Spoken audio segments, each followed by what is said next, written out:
السلام علیکم ورحمۃ اللہ۔ پیارے دوستوں اور عزیزوں، اللہ کی ذات سے امید کرتا ہوں کہ آپ سب خیر و عافیت سے ہوں گے۔ آج ہم فعل کی تقسیم کو پڑھیں گے۔ فعل کی تقسیم 7 اعتبار سے کی جاتی ہے۔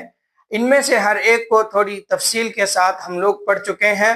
آج ان سب کا خلاصہ اختصار کے ساتھ پڑھیں گے۔ فعل کی تقسیم 7 لحاظ سے کی جاتی ہے۔ نمبر 1 زمانے کے لحاظ سے، نمبر 2 اثبات و نفی کے لحاظ سے، نمبر 3 فاعل کے لحاظ سے، نمبر 4 مفعول کے لحاظ سے، نمبر 5 حروف اصلیہ و زوائد کے لحاظ سے، نمبر 6 حروف صحیح و علت کے لحاظ سے، نمبر 7 اعراب کے لحاظ سے۔ زمانے کے لحاظ سے فعل کی 3 قسمیں ہیں۔ نمبر 1 ماضی، نمبر 2 مضارع، نمبر 3 امر و نہی۔ اثبات و نفی کے لحاظ سے فعل کی 2 قسمیں ہیں۔ نمبر 1 مثبت، نمبر 2 منفی۔ فاعل کے لحاظ سے فعل کی 2 قسمیں ہیں۔ نمبر 1 معروف، نمبر 2 مجہول۔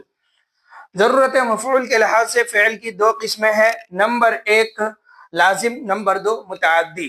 حروف اصلیہ و زوائد کے لحاظ سے فعل کی اولاً 2 قسمیں ہیں۔ نمبر 1 ثلاثی، نمبر 2 رباعی۔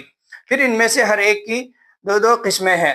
ثلاثی مجرد، نمبر 2 ثلاثی مزید فی، اور رباعی کی 2 قسمیں ہیں۔ نمبر 1 رباعی مجرد، نمبر 2 رباعی مزید فی۔ حروف صحیح و علت کے اعتبار سے فعل کی کئی ایک قسمیں ہیں۔